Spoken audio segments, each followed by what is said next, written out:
প্রিয় দর্শক, যে যেখান থেকে আমাদের অনুষ্ঠান দেখছেন সরকার অভিযান জানিয়ে শুরু করছে আজকে আমাদের অনুষ্ঠান।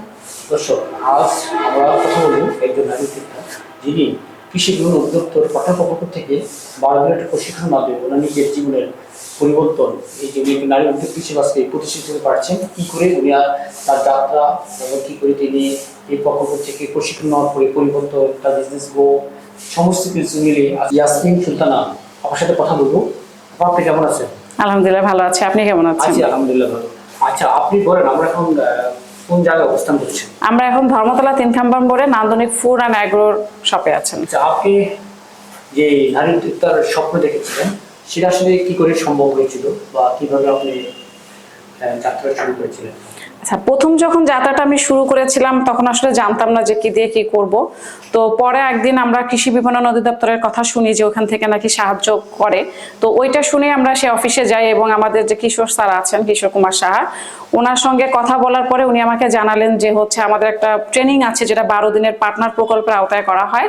তো সেখানে উনি আমাদেরকে বললেন যে আপনারা হচ্ছে অ্যাপ্লাই করেন, সিলেক্ট হলে আপনারা এটা করতে পারবেন। তো আমরা তখন অ্যাপ্লাই করে আসি। তো 1 মাসের মধ্যে আলহামদুলিল্লাহ আমরা সিলেক্ট হই। হওয়ার পরে আমরা 12 দিনের যে প্রজেক্টটা আমরা শুরু করেছিলাম ওইখানে আমাদের সংরক্ষণ থেকে শুরু করে কিভাবে ট্রেড লাইসেন্স করতে হবে, কিভাবে বিএসটি অনুমোদন নিতে হবে, A to Z আমাদেরকে ওইখানে মানে হাতে কলমে শিক্ষা দেওয়া হয়। তো ওইটার পরে আমি এসে নতুন করে ফুড প্রসেসিং এর কাজ শুরু করি, কারণ এর আগে ফুড প্রসেসিং সম্পর্কে জানতাম না, করতেও পারছিলাম না।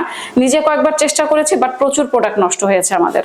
তো এরপর আমরা শুরু করি, করার পর আলহামদুলিল্লাহ আমাদের যে কলার চিপসটা আছে এটা হচ্ছে আমরা এই প্রশিক্ষণ থেকেই শিখেছি যে চিপস কলা দিয়েও হয়। আসলে এর আগে আমরা কখনো শুনিও নি বা খাইও নি।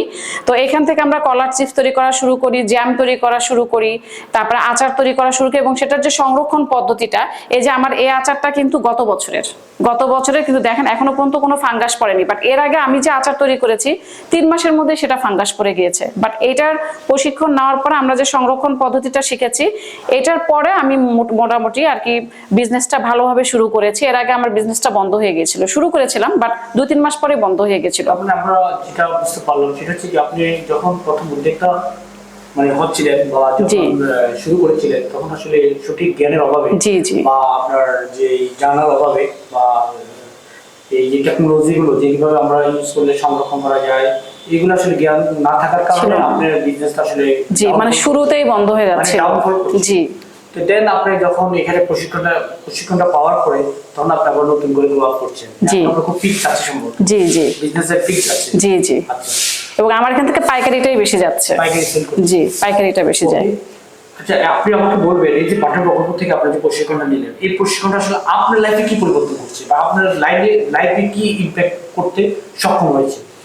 আমার লাইফে যেটা করেছে যে আমি এই যে অনেক কিছু সম্পর্কে জানেছি, প্রসেসিং সম্পর্কে, যে এটা বিজনেসের ক্ষেত্রে যেরকম আমার জন্য হেল্পফুল হয়েছে, আমার পার্সোনাল লাইফেও মানে আমার বাচ্চারা খাচ্ছে, আমি তো আসলে এগুলো আগে প্রসেসিং করতে পারতাম না। এক সিজনেরটা আমি কিন্তু অন্য সিজনে নিতে পারছিলাম না, বাট এখন কিন্তু আমি এটা সংরক্ষণ পদ্ধতি জেনে এমন আছে যে এক সিজনের পরেরটা আমি অন্য সিজনে তাদেরকে খাওয়াতে পারছি, সেটা আসার আগেই। এই প্রসেসিংটা কিন্তু আমি এখান থেকে শিখেছি। প্লাস সেই প্রসেসিং দিয়েই কিন্তু আমি যখন সিজন না সেই সিজনেও আমি সেই প্রোডাক্টটা সেল করতে পারছি। এটা আমার বিজনেসের ক্ষেত্রে একটা গুরুত্বপূর্ণ ভূমিকা রেখেছে। যে ধরেন এখন হয়তো জলপাই সময় না, জলপাই তো চলে গিয়েছে, বাট আমি কিন্তু জলপাই ডিপ ফ্রিজে সংরক্ষণ করেছি, সেখান থেকে বের করে আমি সেটা কিন্তু আচার করে দিচ্ছি। মানে এটা যখন অর্ডার আসছে তখন আমি করে দিচ্ছি। বা এই যে কাঁচা আমটা আমরা প্রসেস করে রেখে দিচ্ছি, এটা যখন মানে চলে যাচ্ছে সিজন তখন কিন্তু আমরা বের করে এটা করতে পারছি। এগুলো করে যেটা হচ্ছে যে সারা বছরই আমরা মোটামুটি কাস্টমারের যে চাহিদাটা থাকছে সেটা আমরা মানে ফুলফিল করতে পারছি। যে কদবেলের আচার তো কদবেলের সিজন ছাড়া পাওয়া যায় না, বাট আমরা কিন্তু এটা সংরক্ষণ করতে পারছি, আচার তৈরি করেও করতে পারছি, আবার হচ্ছে ফ্রোজেন করেও রাখতে পারছি। করে ওইটা আমরা কিন্তু যখন কাস্টমার চাচ্ছে আমরা সেটা কিন্তু প্রোভাইড করতে পারছি।